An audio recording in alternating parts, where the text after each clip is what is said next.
الحمد لله والصلاة والسلام على رسول الله سبحانك لا علم لنا إلا ما علمتنا إنك أنت العليم الحكيم ولا فهم لنا إلا ما فهمتنا إنك أنت الجواد الكريم.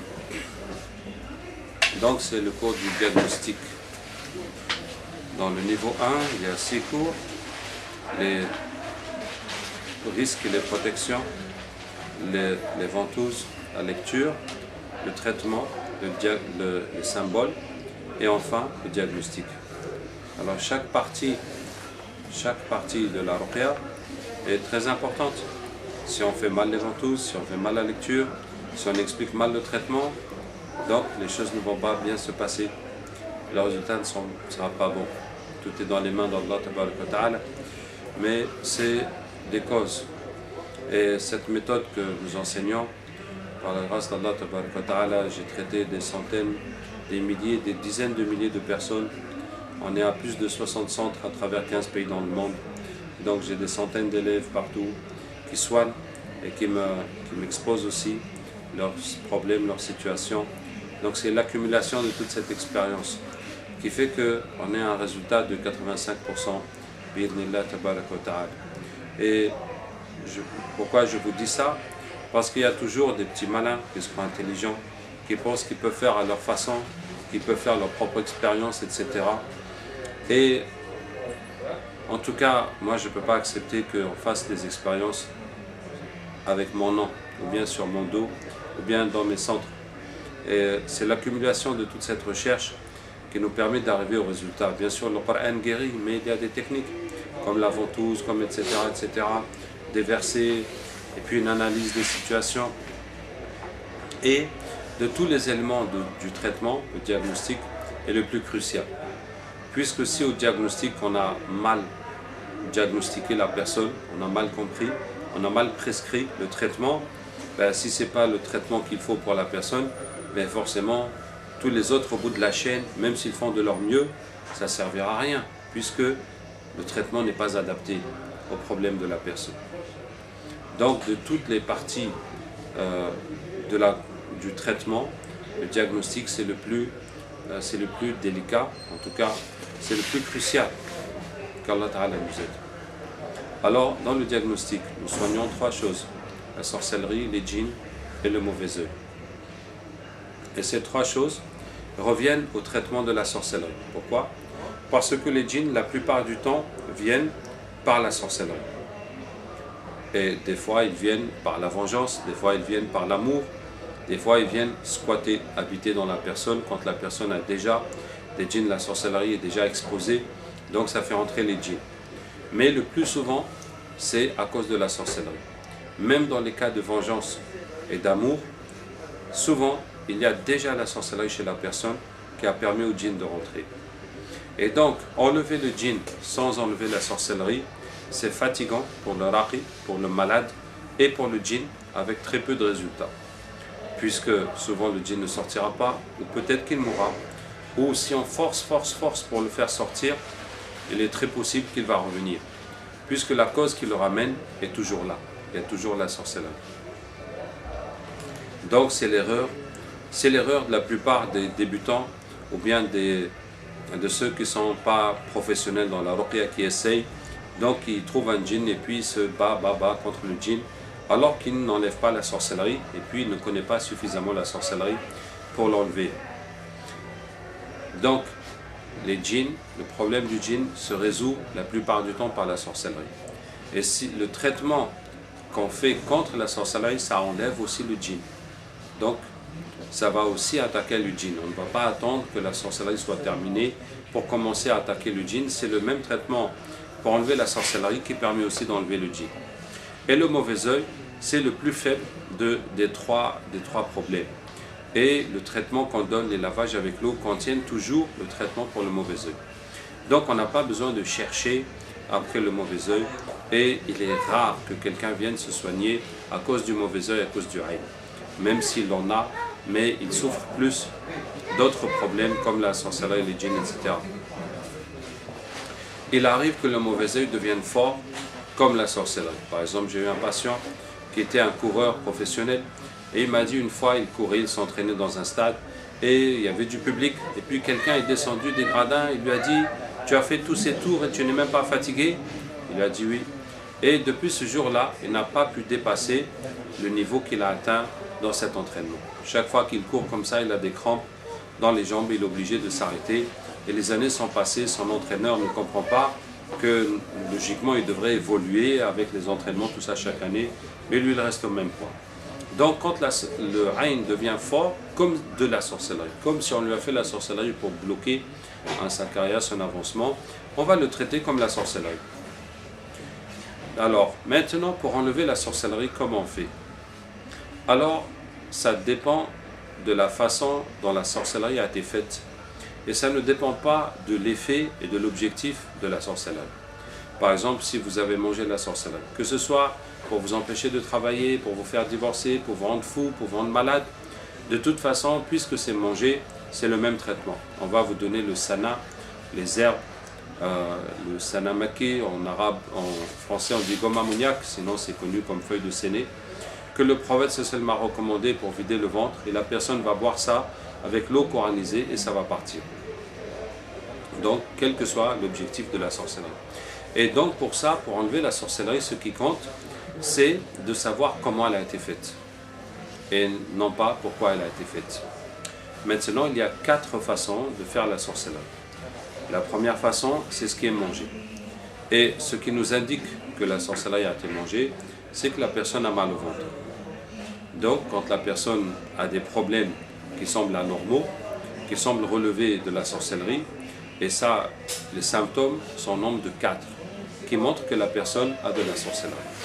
Le premier symptôme, c'est les blocages dans la vie. On n'arrive pas à travailler, on n'arrive pas à garder l'argent, on n'arrive pas à se marier, on n'arrive pas à avoir des enfants, on n'arrive pas à étudier, on n'arrive pas à passer les diplômes. Chaque fois qu'on a des projets, ça ne marche pas. Chaque fois que les gens promettent de nous aider, ils ne nous aident plus et on est bloqué.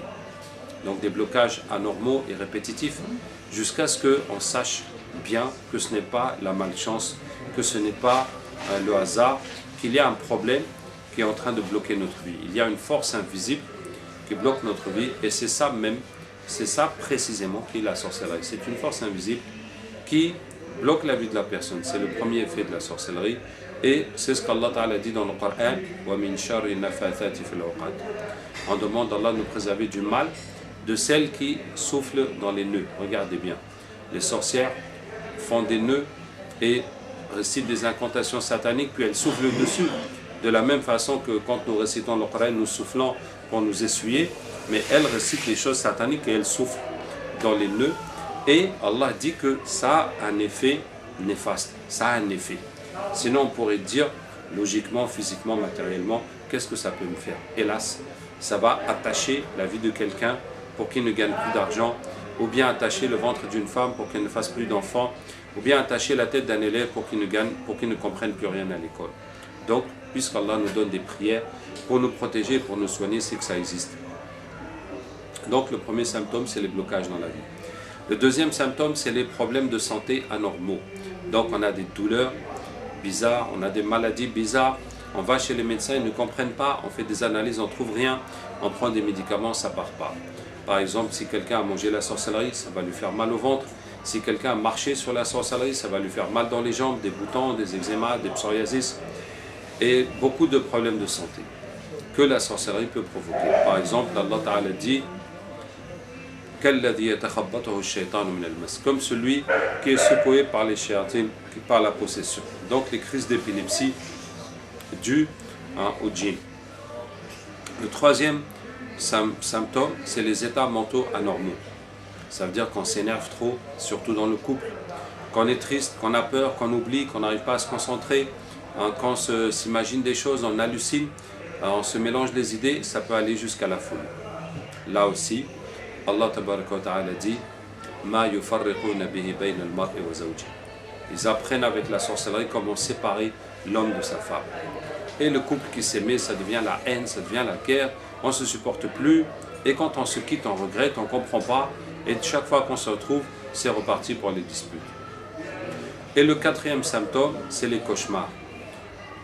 Tout ce qu'on vous fait dans le rêve, ça va, dans la sorcellerie, ça va sortir dans le rêve. Si on vous fait un cadenas pour vous attacher, vous rêvez qu'on vous poursuit. Si on vous fait des nœuds, vous rêvez de serpents.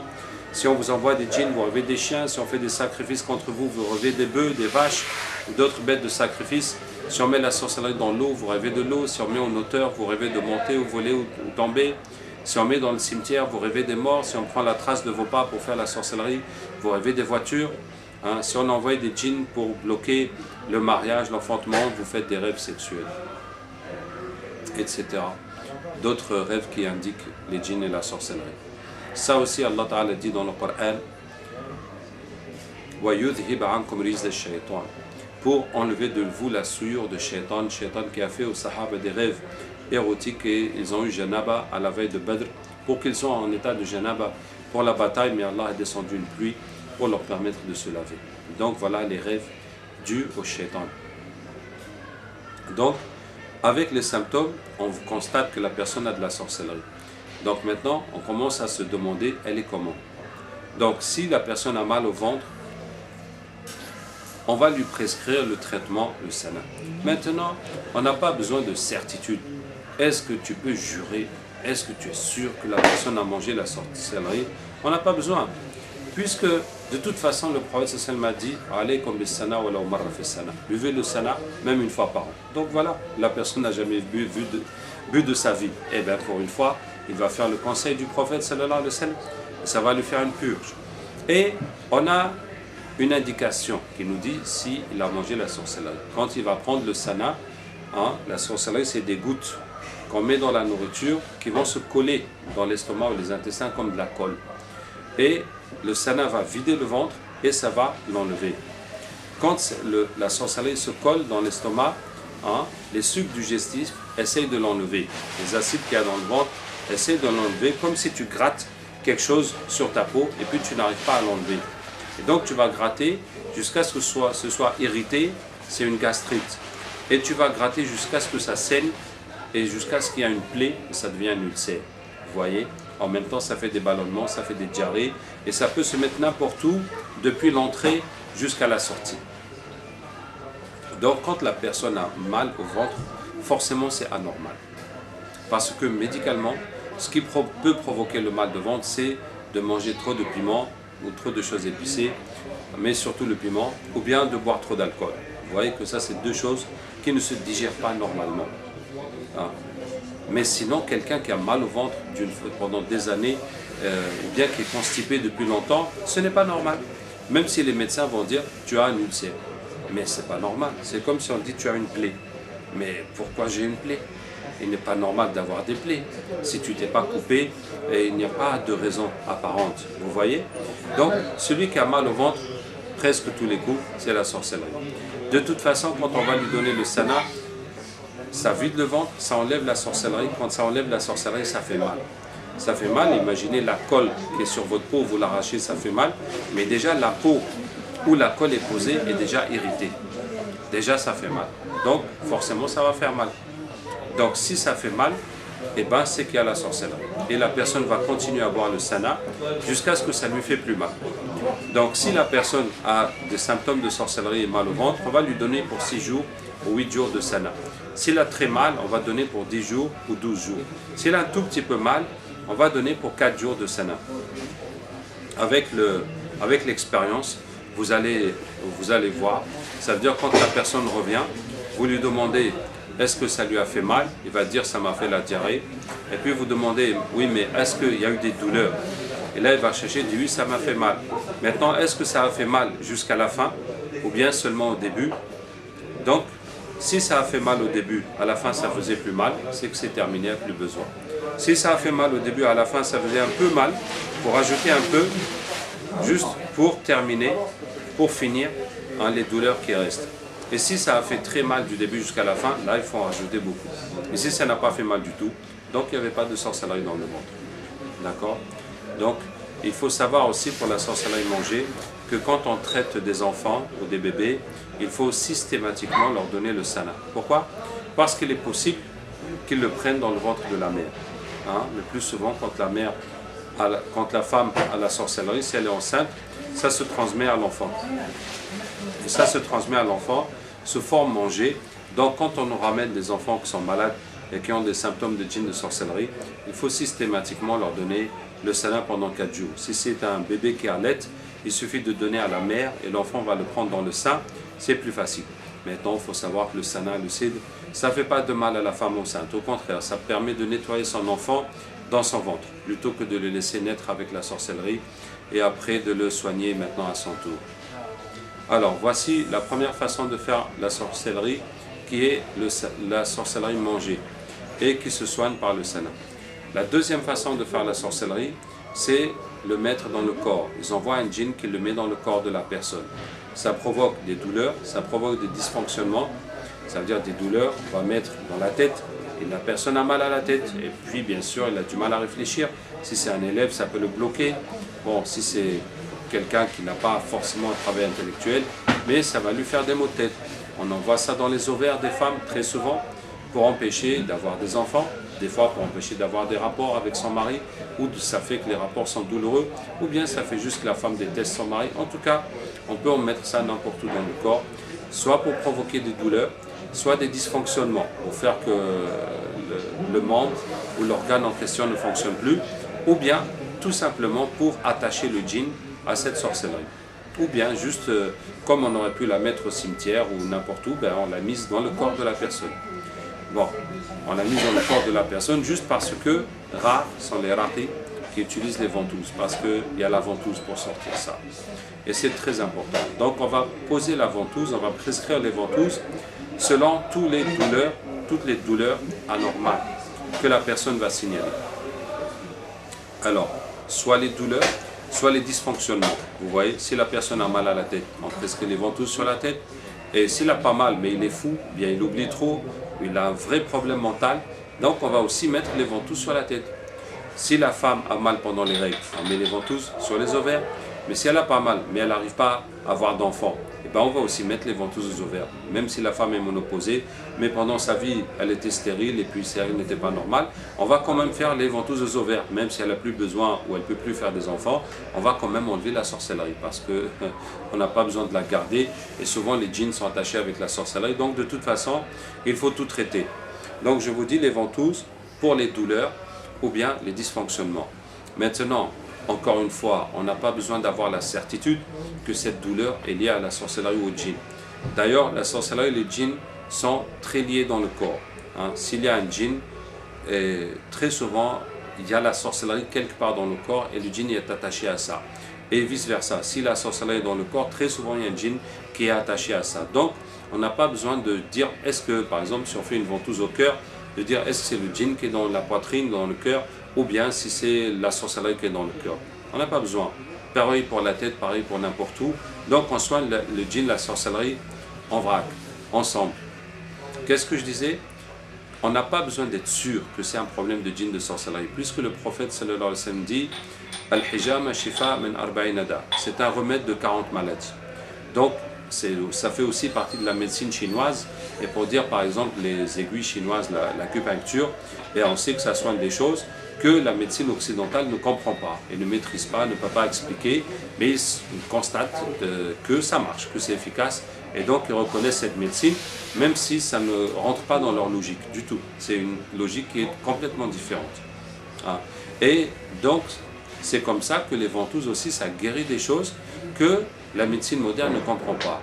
Donc, quand il y a des douleurs, même si on n'est pas sûr que c'est la sorcellerie, de toute façon, on va mettre les ventouses. Mais l'expérience nous montre que la plupart du temps, quand on fait les ventouses à la personne, toutes les douleurs disparaissent. Et la plupart du temps, quand on parle avec les djinns, ils vont dire que c'est la sorcellerie qui est dans tous ces endroits.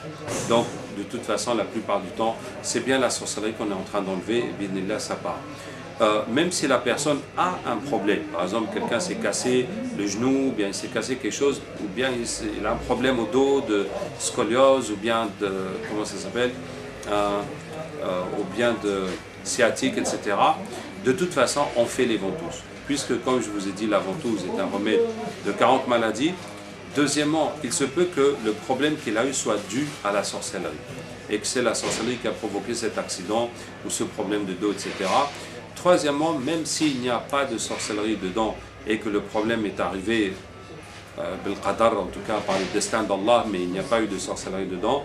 Quand un djinn vient dans le corps de la personne, souvent il se met dans le point faible. S'il trouve un point qui est malade, un point qui est faible, il va se loger là-bas et il va accentuer la maladie, la douleur, le problème de la personne. Donc de toute façon, on fait. De toute façon, on fait la ventouse. Maintenant, sauf pour les questions de ventre, puisqu'on a dit que le ventre, ça c'est la sorcellerie mangée, si la personne a mal au ventre, on va lui donner le sein à boire. Sauf encore si dans le ventre, la douleur est très précise, comme un poignard ou comme une boule, ou bien qu'il y a quelque chose comme ça qui est bien localisé dans le ventre qui lui fait mal, on va aussi faire la sorcellerie dans le ventre. Bon, si la personne a mal au ventre, elle a pris le sénat et ça part pas, on ne voit pas comment faire, on peut lui mettre plusieurs ventouses sur le ventre, de toute façon on va essayer. Qu'est-ce que je disais? Les ventouses. On met partout où il y a des douleurs ou bien des dysfonctionnements. Maintenant, pour les endroits où on ne peut pas mettre les ventouses, comme les yeux, comme les parties sexuelles à proprement dites, eh bien on met à côté. Par exemple, les yeux, on va mettre sur le front, ou bien on va mettre sur les tempes, et puis pour les parties sexuelles, on met sur le pubis. On rase un peu et on place la ventouse. Pour les pieds aussi, c'est difficile de poser les ventouses, donc on met comme on peut dans les chevilles, ou bien en bas des mollets. Maintenant, pour mettre les ventouses, c'est bien d'avoir des petits pots. Alors, si on utilise des pots en verre, il faut acheter quelques pots petits. Alors, les petits pots, est-ce que vous voyez, c'est les pots des sauces. Sauce aioli, tartare, mayonnaise. Il y a des mini-pots. Et ces mini-pots, ils sont excellents pour poser les ventouses. Sinon, si vous pouvez acheter les ventouses à pompe, bon, on ne les utilise pas parce qu'il nous faudrait trop de ventouses et puis ils sont cassables, donc finalement ça ne nous arrange pas. Et plus ils ont des tailles, des grandes et des petites qui ne correspondent pas. Nous, c'est une seule taille dont on a besoin. Donc c'est pour ça qu'on préfère les pots en verre.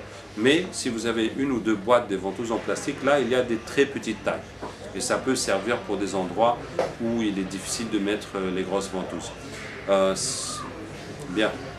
Donc voici le cours des ventouses. Je vais vous raconter deux petites choses. Avant d'utiliser les ventouses, une femme qui avait la sorcellerie dans les ovaires pour ne pas faire d'enfant, on devait lui faire le traitement 7 fois.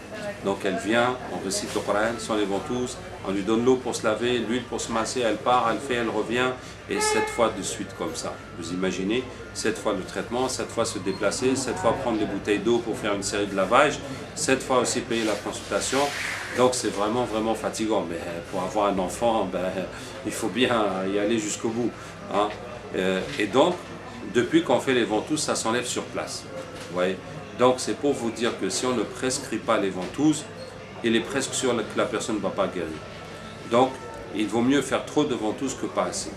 D'accord? Et pour ça, si on ne prescrit pas, qu'on ne fait pas les ventouses, bon, je ne vais pas dire que c'est une perte de temps, mais en tout cas le résultat est très faible. Le résultat est très faible. Et même les djinns, il y a des gens qui tapent les malades pour faire sortir les djinns. Sachez que si on pose la ventouse, l'endroit où il y a le djinn, ça va le déchirer parce que le djinn circule dans le sang plus que les coups. Et puis c'est inoffensif pour la personne. Puisque la ventouse, on a analysé scientifiquement le sang dans la ventouse comparé au sang normal qu'on fait avec une prise de sang. On voit que le sang de la ventouse contient beaucoup plus de déchets et beaucoup moins d'éléments utiles pour le corps. Donc c'est un filtre naturel, c'est une façon naturelle de filtrer le sang, d'enlever la saleté. Donc de toute façon, c'est inoffensif. Et comme on fait la sorcellerie, comme on fait les ventouses contre la sorcellerie, on fait des petites coupures sur la peau, ça ne laisse même pas de cicatrices. Donc c'est pour vous dire que c'est inoffensif, donc c'est beaucoup mieux que de taper et beaucoup mieux que d'autres moyens d'utiliser la force. L'autre histoire que je vais vous raconter, c'est que j'ai eu un patient qui avait des blocages dans son travail, dans ses affaires, et physiquement il était costaud, il n'avait aucun problème, il avait juste une gêne, quelque chose qui lui gêne chaque fois dans l'omoplate. Et ça se coince, tiens, enlève ta veste et viens ici, donne le dos à la caméra, ça se coince toujours dans le même endroit, dans l'omoplate. Voilà, viens, descends un peu. Ouais. Dans l'omoplate, ça se coince ici. Ouais, l'omoplate est là. Ça se coince comme ça dans le coin de l'omoplate. Donc il avait là une gêne, quelque chose qui le gêne à chaque fois. C'est bon, je vous appelle après. Et puis donc on a prescrit la ventouse là-bas, alors qu'il n'y avait pas vraiment de douleur, etc. Et quand on a fait le captage, le djinn a dit que c'est là-bas qu'on lui a mis la sorcellerie, c'est là-bas que le djinn est. Vous voyez? Donc dans ce cas, vraiment, si on n'avait pas fait la ventouse, on serait passé à côté du problème. Et il va partir se laver, faire l'huile, tout le sana, et rien n'a bougé dans son problème, vous voyez. Donc c'est très important, cette prescription de la ventouse, de ne pas la rater, de ne pas passer à côté. Alors pour la tête, on met la ventouse à la nuque. Et quand on dit la nuque, c'est l'os qui est à la base de la nuque. Voilà, ce n'est pas la nuque même là, c'est l'os qui est en bas. L'os qui est ici, c'est là qu'on met la ventouse, d'accord? Ce n'est pas sur la nuque. Donc ça, pour enlever ce qu'il y a dans la tête, comme djinn, comme sorcellerie. Mais si ça ne suffit pas, si les maux de tête sont trop forts ou que la personne est folle, d'accord, donc soit les douleurs ou soit les dysfonctionnements. Si on voit que c'est trop, ou bien la personne, ça fait tellement d'années qu'elle souffre de la tête, etc., donc il va falloir aller plus loin. Donc on a soit le front, mettre sur le front. Maintenant, le front, l'inconvénient, c'est que les personnes à peau blanche ou à peau claire, ça va leur laisser une marque pendant 4 jours, une semaine. Alors si quelqu'un travaille et il est exposé, ça risque d'être gênant. Donc c'est ça qu'il faut voir. Si quelqu'un ne travaille pas, par exemple c'est un fou qui ne sort pas de la maison, bon, de toute façon, voilà, donc il n'y a qu'à faire. Mais si quelqu'un travaille, et surtout s'il est exposé, en tout cas il faut voir. Maintenant, si ça ne suffit pas, on peut faire sur la tête. Maintenant, sur la tête, si ça dépend des gens. Il y en a que ça ne les dérange pas de faire la boule à zéro, etc. Bon, il y en a que ça peut le déranger. Et si c'est les femmes, c'est plus gênant. Mais donc c'est pour vous dire que selon la gravité de la situation et selon l'état de la personne, on va faire sur la tête ou pas faire. Vous voyez, par exemple, aujourd'hui on a eu un patient qui a un kyste dans la tête entre l'os et le cerveau et ça commence à grossir. Là, franchement, on a rasé pour faire la ventouse parce que là, la gravité de la situation est énorme. De toute façon, si on va l'opérer sur la tête, on va lui faire la boule à zéro. Ça, c'est clair. Voilà. Bon, pour les femmes, bien sûr, on évite de faire sur la tête, mais quand ça devient nécessaire, ben, on va faire. Parce que sinon, on rase juste l'endroit et après, on recouvre avec, si la femme a assez de cheveux, elle peut recouvrir avec les cheveux, ça passera inaperçu, mais il y aura quand même un trou dans sa chevelure. Voilà. Donc, la deuxième façon de faire la sorcellerie, c'est ce qui est déposé dans le corps. Et pour ça, on prescrit les ventouses. On prescrit aussi l'huile et l'encens. Donc, l'huile, à quoi ça sert l'huile dans le traitement? Donc, la personne va se laver avec l'eau, ça c'est dans tous les traitements, 12 jours de lavage. Alors, bon, c'est historique. Au début, quand j'ai appris avec mon cher, c'était 7 jours. Et puis, on a trouvé des cas où il y avait plusieurs sorcelleries. On est passé à 9 jours. Quand je suis passé à aller en Afrique, on est passé à 12 jours parce qu'il y a beaucoup.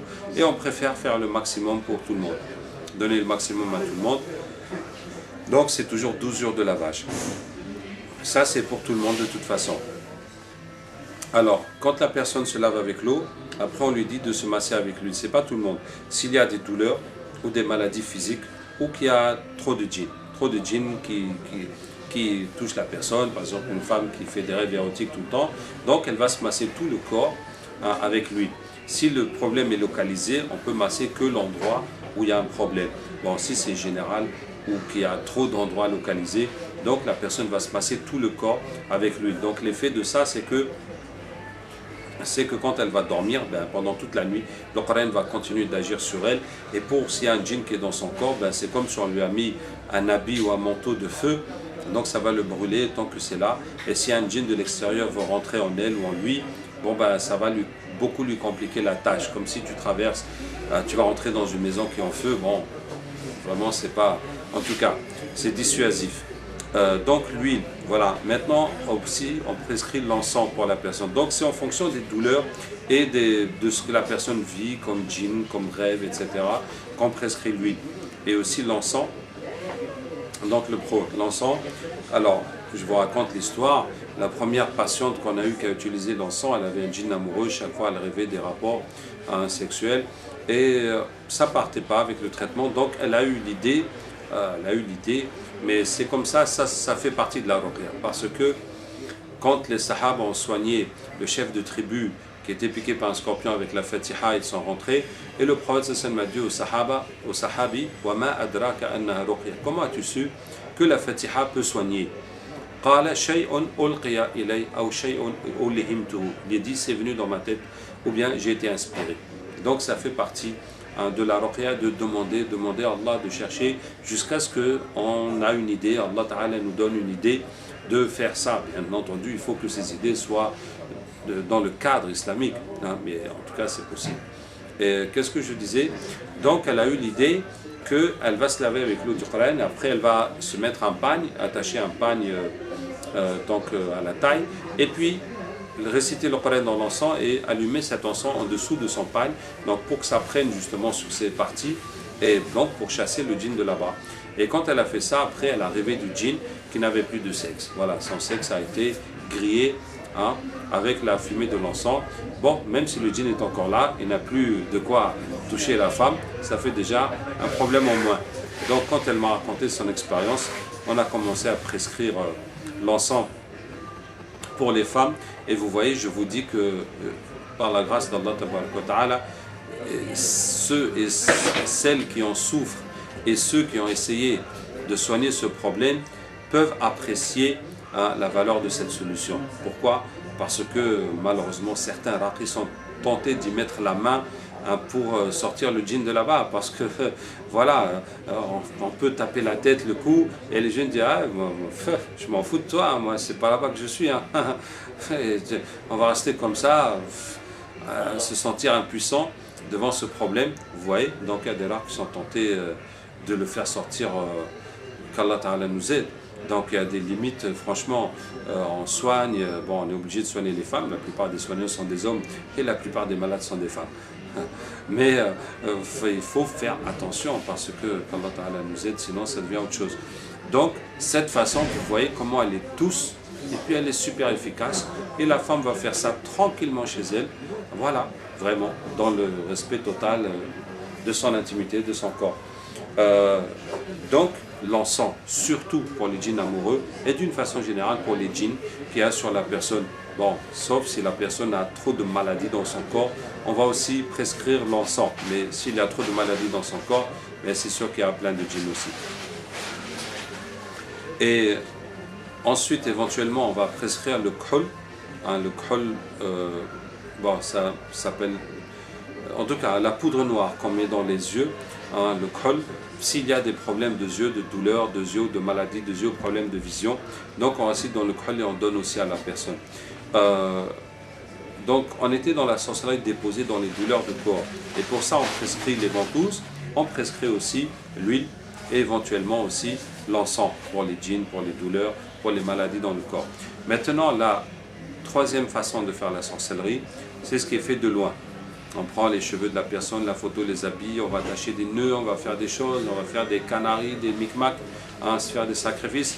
Et après, on va mettre au cimetière, on va mettre dans un puits, on va mettre dans un arbre, on va mettre dans une rivière, etc. Donc, comment on fait pour enlever ça? Eh bien, on en a parlé dans le cours des symboles. Et donc, il faut faire la prescription des symboles. D'accord? Donc, en fonction des rêves, en fonction de ce que la personne vit dans sa vie, en fonction de tout le diagnostic.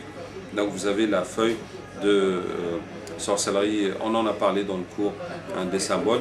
Donc il faut bien maîtriser, relire tous ces symboles pour que chaque fois que la personne parle d'un problème, on sache de quel symbole il s'agit, et donc on sait quel verset aussi on va utiliser contre ça. Et la quatrième façon de faire la sorcellerie, c'est par le contact, par le toucher. Le toucher, le plus souvent la personne marche dessus. Ça peut être accidentel, la personne va se promener quelque part, il marche sur la sorcellerie.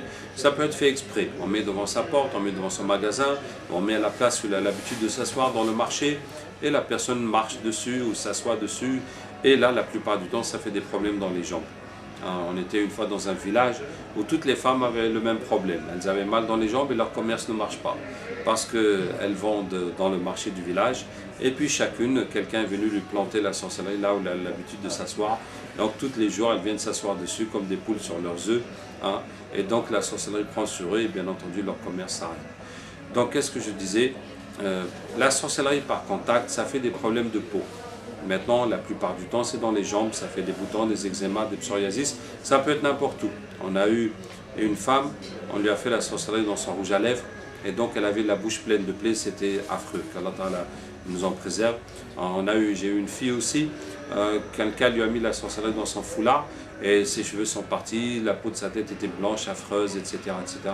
En tout cas, ça peut être fait, le contact peut être fait de n'importe quelle façon, mais la plupart du temps c'est marché. Donc quand il y a ces problèmes de peau, eh ben, on va faire des ventouses et puis on va prescrire l'huile et l'eau. Donc là, il n'y a pas quelque chose de plus hein, par rapport au traitement, c'est ce qu'on a dit.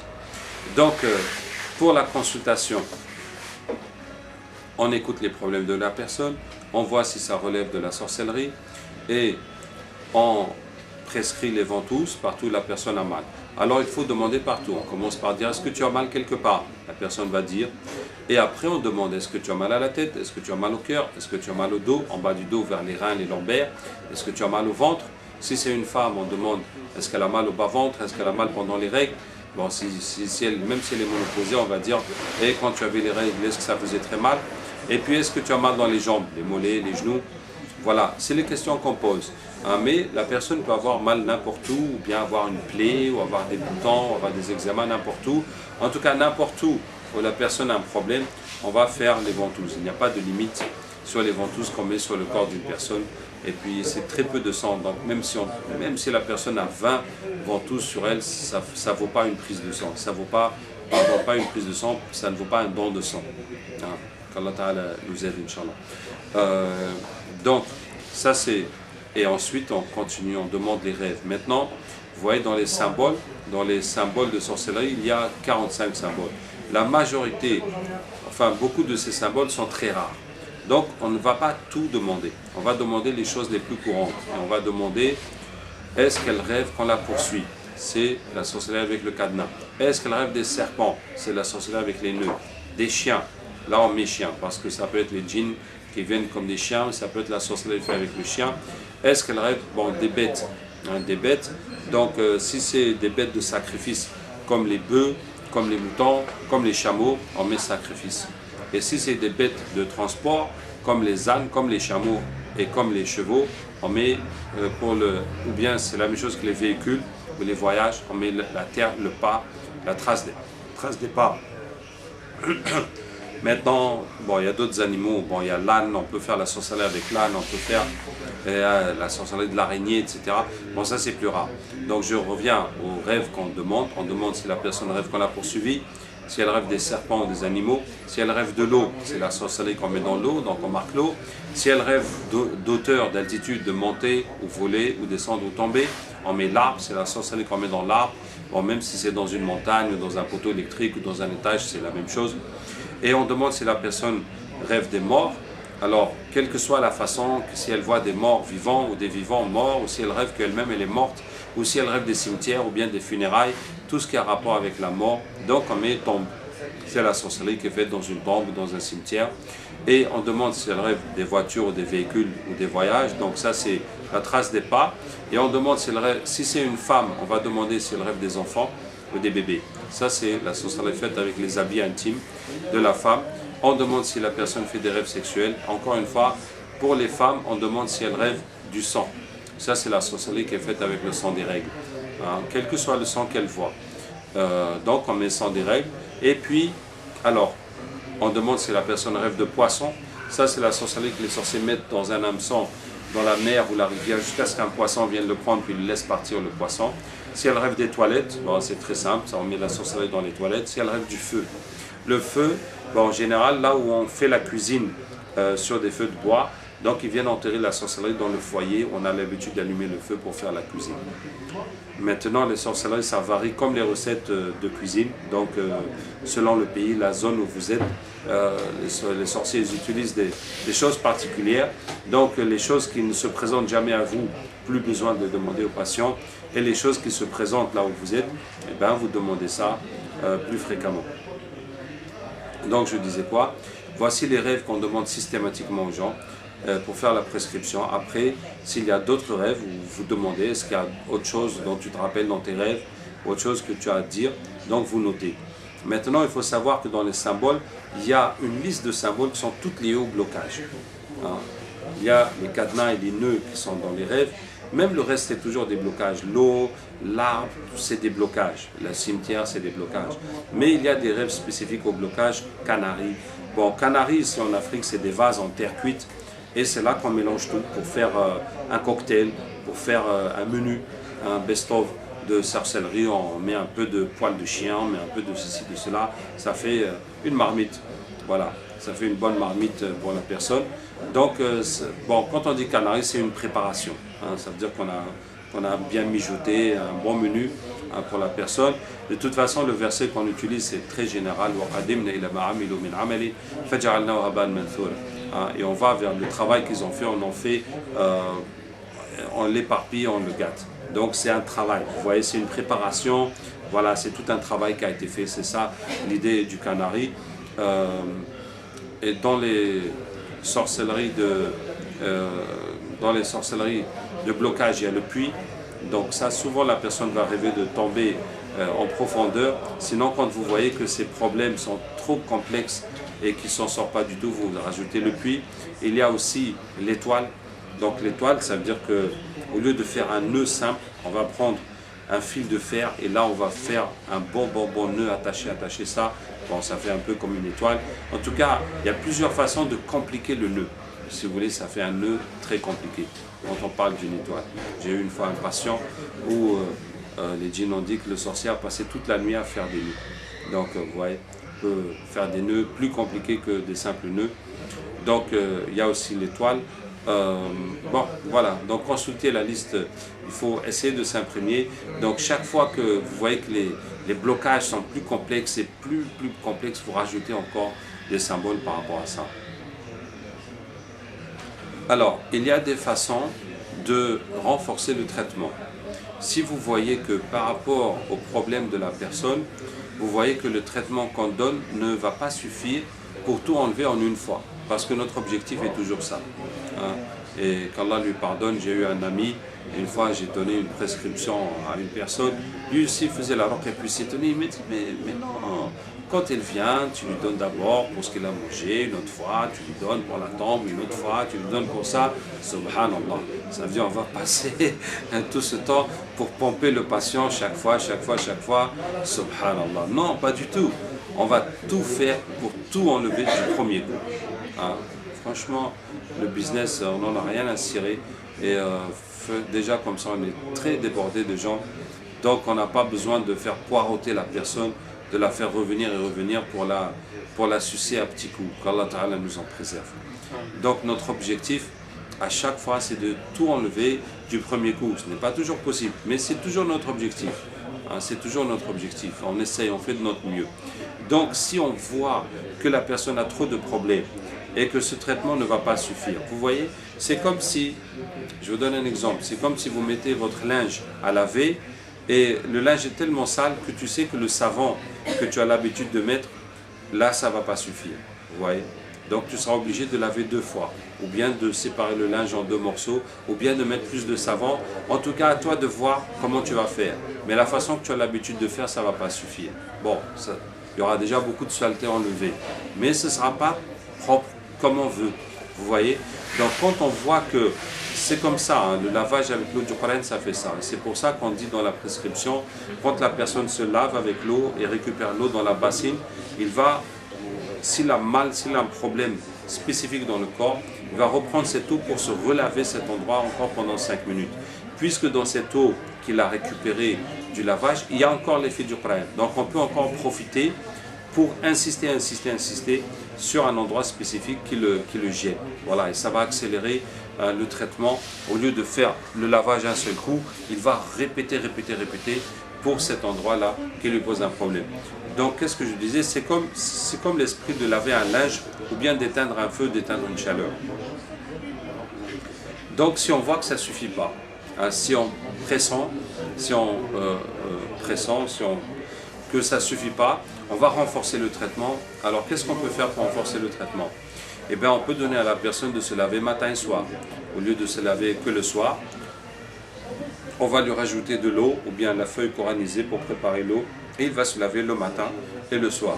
Bon, si c'est un problème dans la tête, par exemple, si c'est un fou, on peut dire à sa famille que le matin, ils vont lui laver juste la tête. Donc, ils le penchent sur la bassine, ils lui lavent la tête, ils lui relavent la tête avec l'eau, et puis ils lui mettent l'huile sur l'eau. Voilà, si c'est difficile de lui relaver tout le corps encore le matin, ils peuvent refaire que la tête. Donc, voilà une première option. Pour augmenter le traitement, c'est de faire le lavage matin et soir. On peut en même temps doubler l'huile matin et soir et doubler l'encens matin et soir. Une autre façon d'augmenter le traitement, c'est de rajouter des versets dans la lecture, dans les produits, pardon.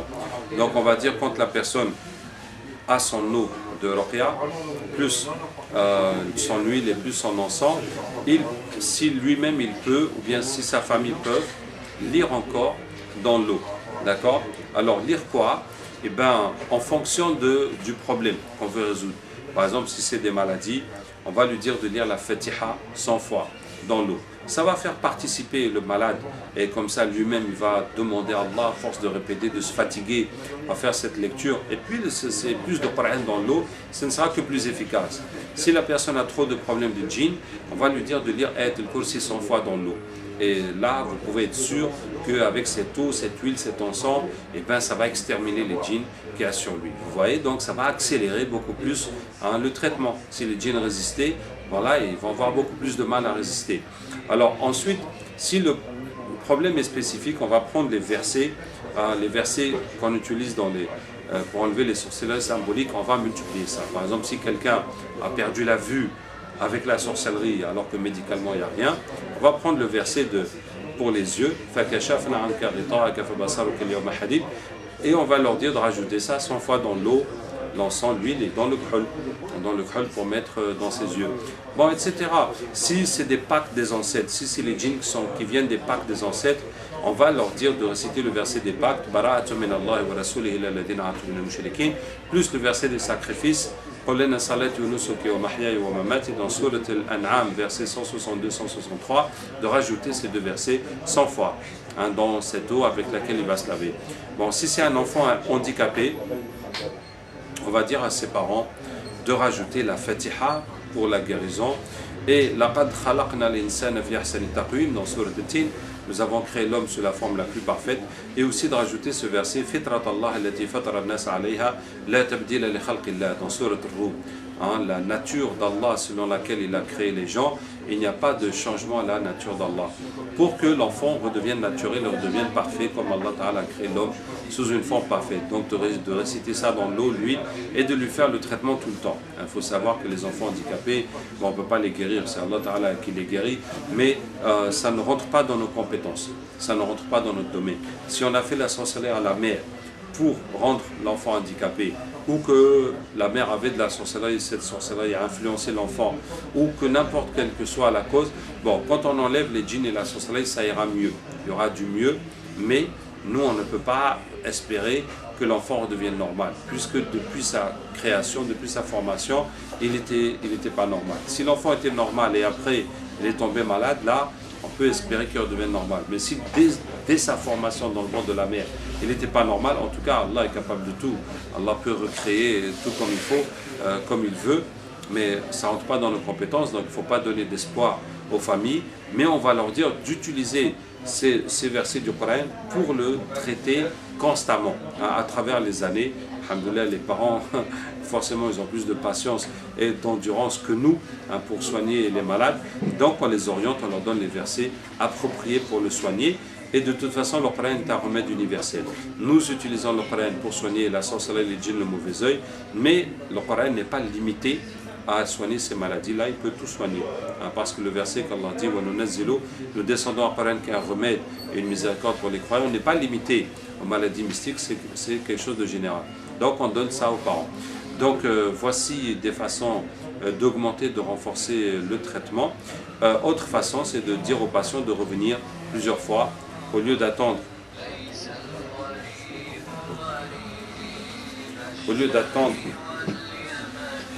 on va dire aux patients de revenir, au lieu d'attendre de terminer les 12 jours pour repasser en consultation, on va lui dire de venir après 6 jours, ou bien après 3 jours, ou même tous les jours, si on voit que son cas est grave et nécessite plus de lecture et plus de ventouses.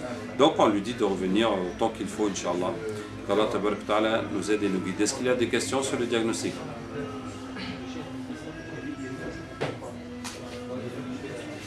Les ventouses. Oui. Le souci des ventouses, donc on prend plus de temps à les mettre. Et donc ça prend du temps. Donc avant de réciter, ça la personne, donc ça, on va dépasser les 30 minutes en conseil. Bon, il faut s'entraîner à faire les ventouses rapidement. Et puis il faut qu'il n'y ait pas trop de patients à ventouser. Ça veut dire si c'est 2 ou 3, à la limite 4 personnes, bon, il faut commencer par celui qui en a le plus. Comme ça, une fois qu'il est fait, les autres vont passer plus vite. Tu vois? Maintenant, si c'est plus que ça, il faut qu'on soit plusieurs à poser les ventouses. Et puis, il faut s'entraîner en tout cas pour faire les ventouses vite. Hein, ça peut se faire très vite. Hein. Ça peut se faire très vite. C'est une question d'entraînement, de rapidité. Et puis, clac, clac, clac, et voilà. Et si les patients sont lents à se déshabiller, à s'installer, ben, il faut les bousculer un peu pour qu'ils s'exécutent rapidement. En termes de symptologie, toutes les maladies chroniques qui, chez les médecins, disent qu'il n'y a aucun diagnostic posé après plusieurs analyses, on peut faire automatiquement un lien avec la nécessité de la ruqya Bon, alors regardez, quand une maladie n'est pas compréhensible médicalement, hein, c'est pas qu'elle n'est pas soluble. Par exemple, le cancer, on a compris, mais on n'a pas de solution. On a des solutions vraiment qui ne sont pas efficaces. Ça veut dire que ça n'arrête pas le cancer. On coupe ou bien on fait une chimio, ça arrête tout le corps. Tu vois, mais le cancer même, on ne sait pas comment le stopper. Bon, donc quand une maladie n'est pas compréhensible, c'est très probablement dû à la sorcellerie. Ouais. Par exemple, le psoriasis. C'est des boutons, les eczémas qui apparaissent et on ne comprend pas. On analyse, on ne trouve rien. Et on ne peut qu'observer. On a donné un nom. Et on dit ça apparaît brusquement. On n'arrive pas à déterminer une cause. Et puis souvent ça évolue. Ça veut dire ça augmente, ça diminue, ça se déplace. Et souvent ça gratte. Des fois il y a du pu, tout, mais des fois il n'y en a pas. Et des fois ça part. Mais la plupart du temps ça ne part pas, il n'y a aucun traitement. Vous voyez que ce n'est pas normal, subhanallah, avec l'évolution de la médecine où ça en est, d'avoir aucune explication sur ça, c'est pas normal. Et nous savons que c'est parce qu'il y a eu un contact avec la sorcellerie. Ouais. Donc voilà, pas besoin de chercher. C'est ça. Si j'ai un exemple précis, par exemple quelqu'un qui a des migraines, une sœur qui aurait des migraines chroniques, la seule réponse qu'on pourrait lui donner c'est hormonal. Sans pouvoir lui donner de traitement particulier, sans pouvoir lui donner de réponse particulière à sa difficulté. Et justement, hormonal, ce n'est pas une explication. Sauf que c'est la seule réponse qu'on lui donne médicalement. Oui, vos hormones sont déréglées. Donc, pourquoi est-ce que vos hormones sont déréglées? On ne sait pas. Bon, c'est dans le cerveau. Si c'est dans le cerveau, on peut dire c'est le stress ou je ne sais pas ce qui se passe dans votre tête. Vous voyez? Bon, effectivement, ça c'est un cas. Souvent, c'est la sorcellerie, les djinns qui font ça, ou le mauvais œil. Presque toutes les maladies qui sont inexpliquées médicalement sont dues à la sorcellerie au djinn. Oui. La dernière fois, il y a une semaine, j'étais à Paris, donc il y a quelqu'un qui m'a demandé concernant... Pose la question. Il parle de ça, en fait. C'est la question même.